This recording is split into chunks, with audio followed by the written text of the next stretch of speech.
Vamos a ver qué hay más preguntas. Hay muchas preguntas. Déjame tratar de alcanzarlos. Buenas tardes, mi pregunta va relacionada con los end length offset, el uso de ellos exactamente. Ok. Bueno, es que estos end length offset, recuerden que se utilizan para la rigidez. Si yo tengo, presten atención a esta parte que está interesante, ¿no? Voy a ponerme por acá. Y voy a ponerlo simétrico. Esta es la columna. Voy a quitar la simetría. Esta es la columna. Imaginemos que este caso sea, para que se entienda lo de la rigidez, esto es una columna metálica. Fíjense que me estoy adelantando el tema de estructuras metálicas, pero para que se entienda.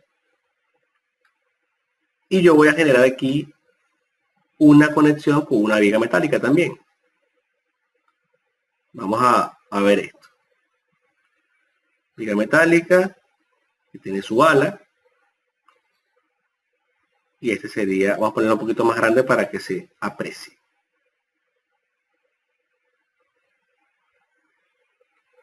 Bien. Este elemento de acá, que está justo en lo que sería la unión viga-columna, no tiene una infinita rigidez. Fíjense. Este elemento de acá, cuando trata de girar, o sea, cuando aquí hay un momento MF, aquí se genera un par de fuerzas.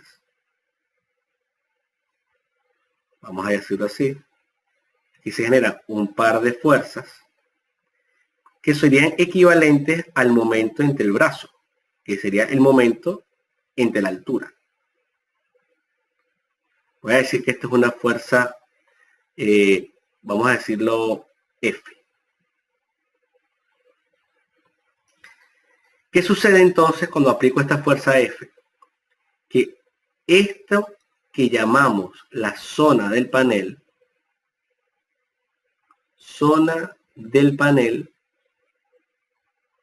tiene una resistencia y tiene una rigidez. Este elemento no es infinitamente rígido. Si este elemento yo le pongo a esta alma un espesor, imagínense, de 3 milímetros, no puede ser comparable la rigidez que me va a aportar a como si tuviera 19 milímetros. Entonces, cuando este momento actúe aquí se va a generar una rotación del sistema, que por lo general, esto viene de alguna manera y hace, vamos a decirlo, hace algo así. Y esto viene y hace algo así. Y al final el sistema va a rotar. Entonces, esta capacidad de rotación se la va a dar la propiedad del perfil. Aquí el perfil existe. De hecho, hay unas imágenes que después les puedo mostrar asociadas a esta zona del panel que define la rigidez. Lo que pasa es que nosotros modelamos, de forma general, modelamos todo de una manera unifilar. Es decir, nosotros tendemos a hacer un modelo que obviamente es así. Aquí viene esto y aquí está la viga. Y este es el nudo, que es este punto de acá. Pero esto tiene unas dimensiones, tiene una inercia, tiene una rigidez. Entonces, el programa nos pregunta cuán rígido es este elemento. El factor de rigidez,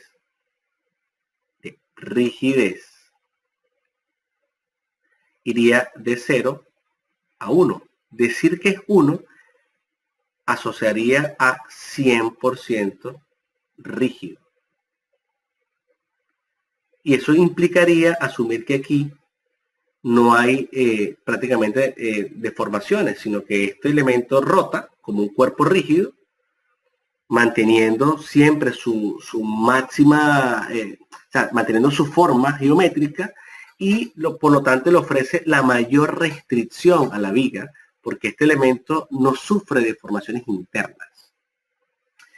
En una estructura de concreto armado es bastante creíble, porque al ser volumétrico, relleno de concreto, este es un elemento que tiene una rigidez bastante importante que asumir que el valor sea 1 no está mal.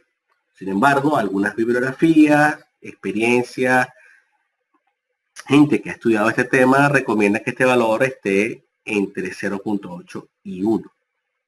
Bien, pero cuando hablamos de una estructura metálica, que por lo general vamos a tener un perfil así, y esta será la viga, obviamente el alma que representa este nudo es muy débil.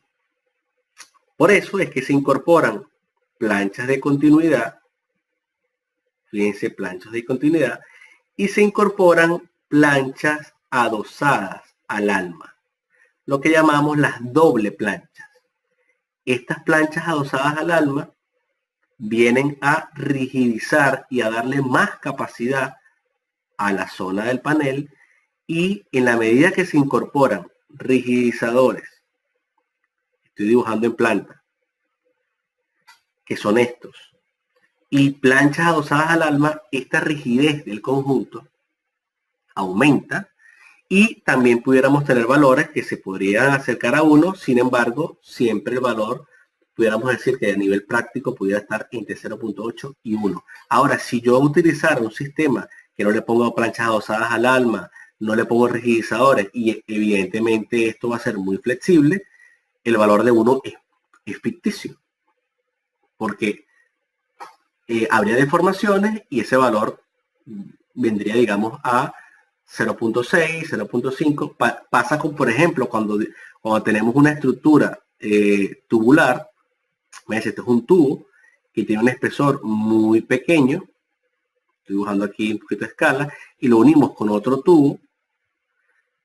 Este tubo puede tener deformaciones, lo que significaría tener un pandeo local, y si esto es muy flexible producto de la fuerza F que produce la unión de una viga tubular con una columna tubular, ustedes saben que evidentemente el tubular, al no tener rigidización interna, digamos, sería susceptible de deformarse, y esa deformación permite una libre rotación de la viga que no genera momento, y casi que haber pensado que estaba empotrada podría ya estar más bien articulada.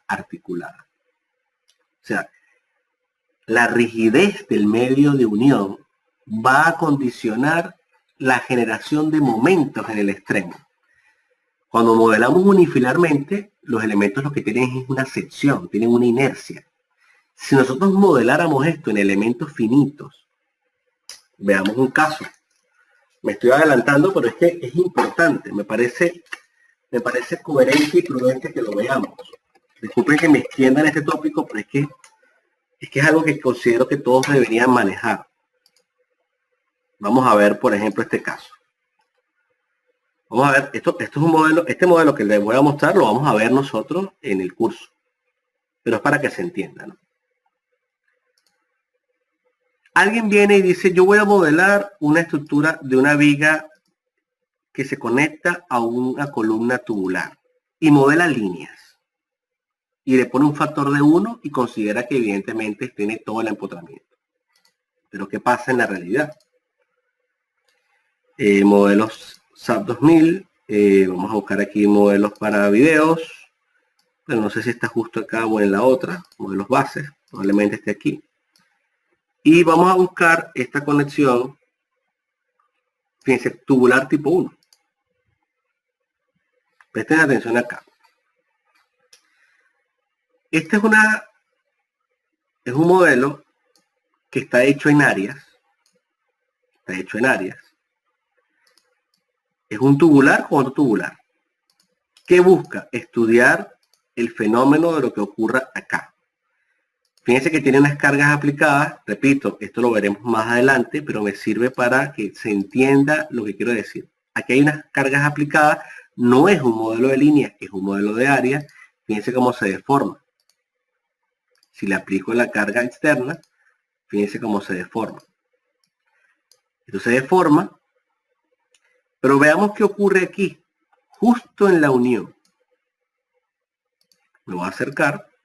Y esto que nosotros considerábamos que era perfectamente rígido, si yo le digo que ante la carga de combinación se deforme, vean si le aumento la carga. Vean si le aumento la escala. Le voy a poner, por ejemplo, que sea 30 veces. Fíjense cómo esto se hunde.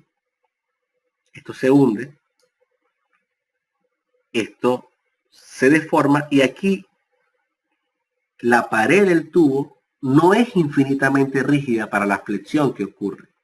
Por lo tanto, hay una rotación libre del sistema, de la viga. Yo pudiera medir la rotación que tiene el sistema como cuerpo, digamos, rígido, la viga, es decir, la rotación ya sin deformación, y pudiera medir el momento que ocurre. Entonces yo sabría el diagrama momento-rotación, y el diagrama momento-rotación me define la rigidez. Si comparara esa rigidez con la rigidez máxima que me puede ofrecer la sección, yo sabría cuán porcentaje estoy, y ese sería el factor. Por ejemplo, en un modelo de línea, el momento último, por ejemplo, pudiera ser 20 toneladas metro, porque es el momento de empotramiento.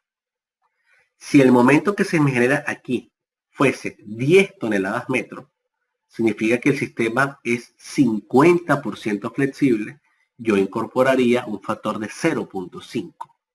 Ahora, ¿creen que esto ocurriría así si el elemento que yo tengo aquí como columna es un sólido? No podría deformarse de esta manera, porque para hundir tendría que deformar un elemento que es sólido. Entonces, en un elemento sólido de concreto armado, el fenómeno de la flexibilidad no es tan crítico como en una estructura de acero, y más en una conexión tubular. Entonces, repito, yo puedo saber el momento de empotramiento, que es algo que conozco, QL cuadrado sobre 11, QL cuadrado sobre 12, en fin, el valor que me dé el momento de empotramiento, asumiendo que el extremo empotrado es infinitamente rígido.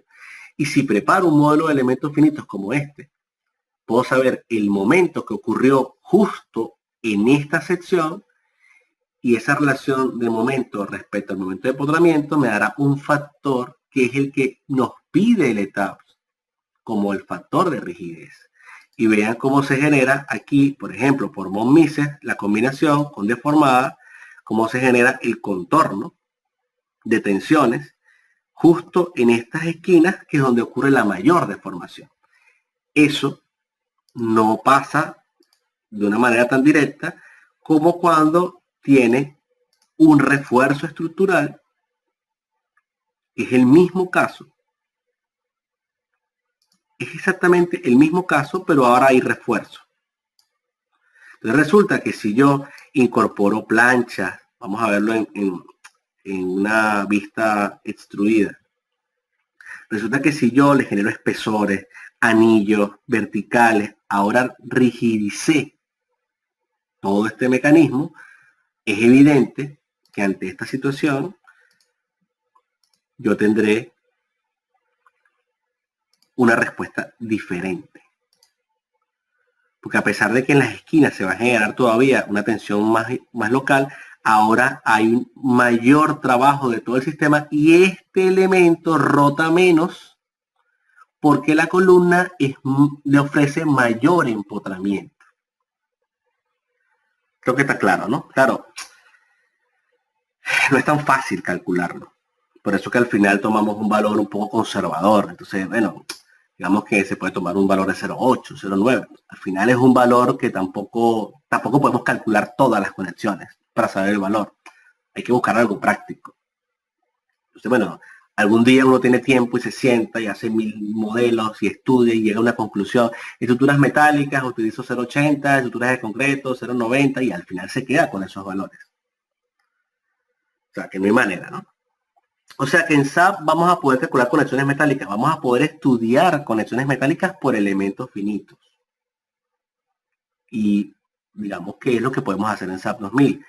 A conciencia de que las conexiones tienen una serie de procedimientos, pero el SAP 2000, como es un programa de elementos finitos, nos va a dar el comportamiento de lo que sucede allí.